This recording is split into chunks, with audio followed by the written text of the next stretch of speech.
Nous parlons finance aujourd'hui avec un nouveau livre paru chez Edipro, Changer la finance, un acte citoyen. Un livre qui a été rédigé par un collectif d'auteurs à l'occasion des 30 ans d'existence de Financité. C'est un livre qui raconte comment la finance de papa s'est transformée depuis les années 80. Laurence Roland est coordinatrice de Financité, c'est aussi l'une des auteurs de ce livre.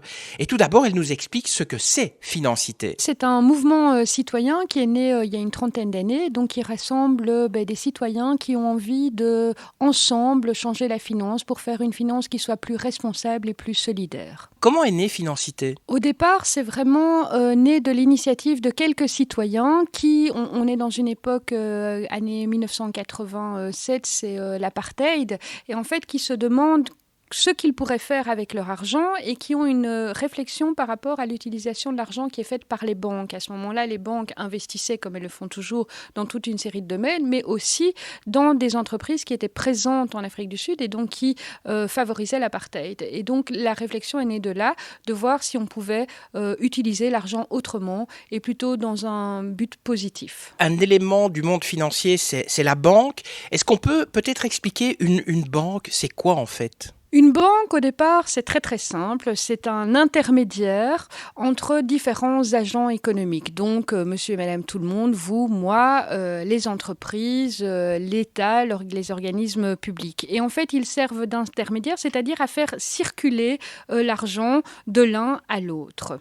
Ça, c'est une première chose. À récupérer l'épargne d'un peu tout le monde qui est en surplus d'argent et aussi à faire du crédit vers ceux qui ont besoin d'argent pour développer leurs activités et autres. On peut dire que la banque, elle a un rôle citoyen quand même. Alors la banque, effectivement, au départ, a vraiment un objectif d'intérêt général. En réalité, à l'heure actuelle, sans banque, la banque est devenue essentielle, qu'on le veuille ou pas.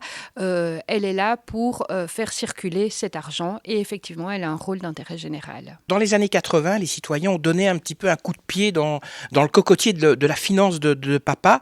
Quel a été l'événement en fait qui a déclenché un peu ce coup de pied ? J'ai envie de dire, effectivement, ça vient d'une réflexion qui est même plus antérieure à ça.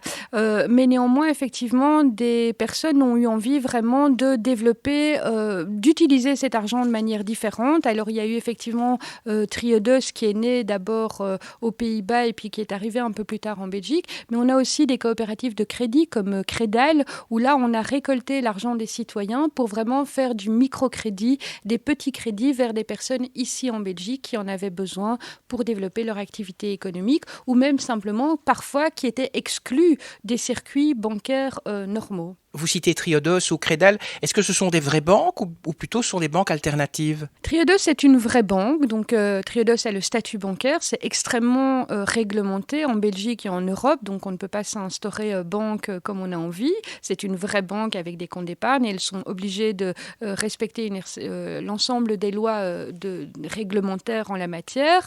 Credal n'est pas une banque, c'est une coopérative de crédit. Donc ça veut dire qu'elle ne peut pas récolter l'épargne, mais néanmoins elle peut donner du crédit. Ces banques sont souvent mal connues du grand public. Est-ce qu'auprès de ces banques, on a les mêmes services que les grandes banques que l'on trouve dans les rues principales de la Belgique ? Alors, la banque Triodos, pour l'instant, en Belgique en tous les cas, mais ça pourrait changer, offre des comptes d'épargne, des crédits, mais pas encore de compte à vue. Donc, vous êtes quand même obligé d'avoir un compte à vue, en tous les cas pour les particuliers, dans d'autres banques. Credal n'est pas une banque, donc elle n'a pas de compte à vue non plus. Néanmoins, il existe des tas de pays où il y a des banques alternatives qui respectent tout un certain nombre de critères sociaux, environnementaux, etc., et qui existent. Je cite Banca Etica en Italie, par exemple. En Belgique, il y a la coopérative Newbie, qui n'est pas encore une banque, mais qui a quand même l'ambition de créer une banque qui soit citoyenne, qui respecte toute une série d'objectifs d'intérêt général. Le livre « Changer la finance, un acte citoyen », est-ce que c'est un livre qu'on peut mettre entre toutes les mains ou bien c'est des personnes qui doivent avoir de grandes notions d'économie ? Non, parce que on a voulu longtemps nous faire croire que la finance était une matière d'experts. On l'a rendue complexe à souhait. En réalité, la finance, on l'a rappelé tout à l'heure, le rôle des banques, ce sont des matières accessibles à tout un chacun. Le livre ici en question est vraiment vulgarisé pour effectivement être accessible à monsieur et madame tout le monde et prendre en main son rôle, reprendre en main son pouvoir de citoyen par rapport à la banque et aux financiers. Et ce livre, il raconte quelle histoire en fait? Il raconte en fait l'histoire de la finance ici en Belgique sur les 30 ans parce qu'on s'est rendu compte en fait que quand on voulait raconter l'histoire de la finance, quelque part Financité qui a 30 ans a suivi cette évolution. Il faut savoir, je remonte un peu plus loin au 19e siècle, on a les premières banques d'État, les banques coopératives, les mutuelles qui commencent à se créer un peu partout en Europe et en Belgique aussi. Puis petit à petit, si on veut schématiser, aller très vite, on a une mainmise en fait vraiment de l'économie privatisée qui se met en route et donc les banques sont reprises en main vraiment par le secteur privé. Et puis jusqu'à l'émergence, on en a parlé tout à l'heure, des années 80, où les citoyens ont envie de reprendre un peu de pouvoir par rapport à cette mainmise du secteur privé. Ce qui veut dire aussi que chez Financité, on remarque depuis, je dirais, 4, 5, 6 ans, une volonté de plus en plus importante de monsieur et madame tout le monde de créer de nouvelles alternatives citoyennes et économiques. Est-ce que c'est un mouvement que l'on voit seulement en Belgique ou il y a d'autres pays européens qui aussi créent des banques comme Newbie ou Triodos ou d'autres? Non, c'est un mouvement que l'on remarque un peu partout. Donc, on a parlé de l'Italie tout à l'heure avec Banca Etica, qui est vraiment une banque coopérative qui est gérée par les coopérateurs qui sont vraiment des citoyens plus ou moins engagés.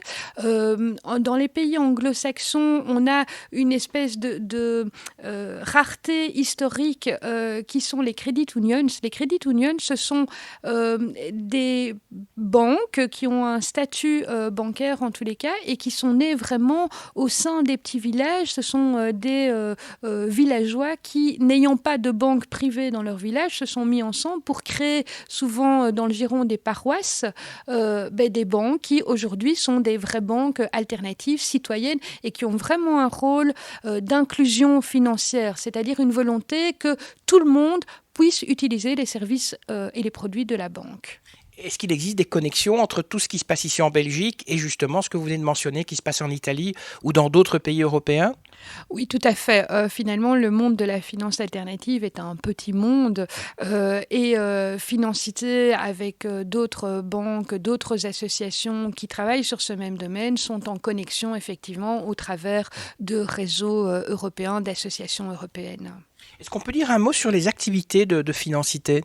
Oui, tout à fait. Alors, les activités de Financité, on l'a dit tout à l'heure, c'est d'abord un mouvement citoyen qui réunit plus de 1000 membres citoyens et d'organisations aussi pluralistes.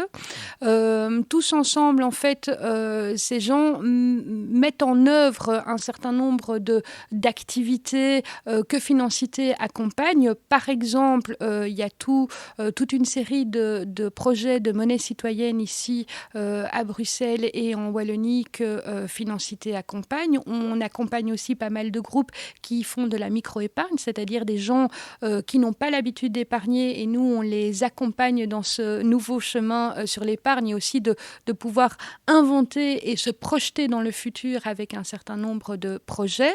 On fait aussi de la recherche pour le niveau, pour l'Union européenne, la Commission européenne et aussi pour les différentes instances fédérales et régionales ici en Belgique.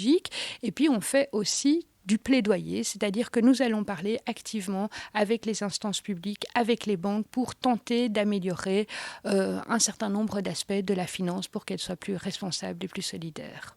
Je voudrais revenir à ce que vous appelez les banques alternatives. Est-ce qu'elles jouent un rôle dans l'économie, par exemple en aidant des citoyens à créer leur entreprise ou leur structure, ASBL ou autre ?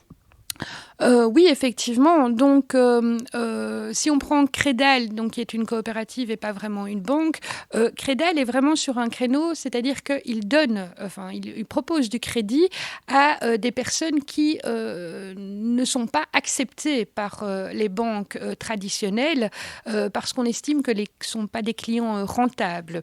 Donc, Crédal accompagne ces personnes soit pour s'acheter des biens de consommation mais nécessaires, ça veut dire des meubles, une machine à laver, ce genre de choses. Aussi accompagne des entreprises, effectivement, ou des particuliers qui voudraient lancer leur entreprise, mais qui n'ont pas les possibilités d'avoir un crédit classique professionnel. Comment fait-on pour s'engager dans Financité? Est-ce qu'il y a de l'argent à investir ou c'est simplement il faut payer une cotisation et puis on est membre de Financité? Non, effectivement. Il suffit de verser une cotisation de 25 € par an, pardon. Et à partir de ce moment-là, on est membre. Ça veut dire qu'on a accès à toute une série de services. On reçoit le Financité Magazine, le Financité en mouvement directement dans sa boîte aux lettres, mais aussi on est invité à toute une série d'activités, conférences, animations et autres que Financité organise tout au long de l'année. Vous parlez des services. Vous pouvez un peu nous dire quels sont les services de Financité? En grande partie, nous sommes un mouvement citoyen, nous sommes un organisme d'éducation permanente. Ça veut dire que chaque année, Financité organise avec les groupes locaux ou en collaboration avec d'autres organisations plus de 1000 heures d'activité. Ça peut être des ciné-débats, ça peut être des pièces de théâtre, ça peut être des conférences, des colloques. Tout un chacun est invité à participer à ces animations. Il y a quelques années, l'ASBL, le 22 mars, avait imprimé une affiche « Les riches moins riches, les pauvres moins pauvres, c'est pour quand ?» Est-ce que c'est encore d'actualité que les pauvres deviennent de plus en plus pauvres et les riches de plus en plus riches? Oui, effectivement. Donc, les inégalités se creusent et donc l'écart entre les plus pauvres et les plus riches, effectivement, continue à se creuser et en Belgique aussi, c'est certain. Alors, Financité, par exemple, travaille beaucoup sur la question de l'impunité fiscale. On sait que plus on est riche, plus on est informé, plus on peut éluder l'impôt. Or, l'impôt, ce n'est pas juste un problème et ce n'est pas juste le fait de payer et de donner son argent à l'État, c'est aussi un travail de solidarité, de solidarité entre les membres de la société en vue d'un intérêt général. En tous les cas, les banques alternatives peuvent, et c'est surtout le rôle et c'est ce qu'elles cherchent à faire, c'est à inclure l'ensemble de la population en réalité et à donner l'accès bancaire à toute personne qui le souhaite. Et c'est dans ce sens-là que les banques alternatives, mais qui ont quand même une obligation d'être rentables, ça fait partie de leur responsabilité aussi, mais en tous les cas, elles cherchent vraiment à pouvoir inclure l'ensemble des personnes dans leur clientèle. Ceci dit, j'insiste, ce n'est pas normal que seules les banques alternatives travaillent sur cette question-là. Les banques qui sont à l'heure actuelle en Belgique, en grande majorité des banques commerciales classiques, ont aussi ce rôle d'intérêt général à jouer. Elles sont là parce que elles sont là pour travailler et servir d'intermédiaire entre les différents agents économiques, comme on l'a dit tout à l'heure, mais elles ont aussi l'obligation d'inclure l'ensemble des personnes de la société. Ce n'était pas toujours le cas, c'est un peu plus le cas maintenant grâce à une loi, la Belgique était pionnière sur cette loi en 1993 sur le service bancaire de base. Avant cette date, les banques pouvaient refuser un client si elles le souhaitaient. Elles sont dans l'obligation d'accepter n'importe quel client qui demande l'ouverture d'un compte bancaire. Et ça, c'est déjà une avancée. Mais on voudrait qu'elles aillent encore plus loin. C'est-à-dire qu'une banque devrait pouvoir donner des produits et des services qui soient adaptés aux besoins de chacun. Une des grandes activités aussi de Financité, c'est un organisme d'éducation permanente et ça veut dire que nous travaillons en tous les cas à faire prendre conscience à monsieur et madame tout le monde de l'importance mais aussi de l'utilité de l'argent. Et la question de base, c'est à quoi sert l'argent ? Que fait la banque avec notre argent ?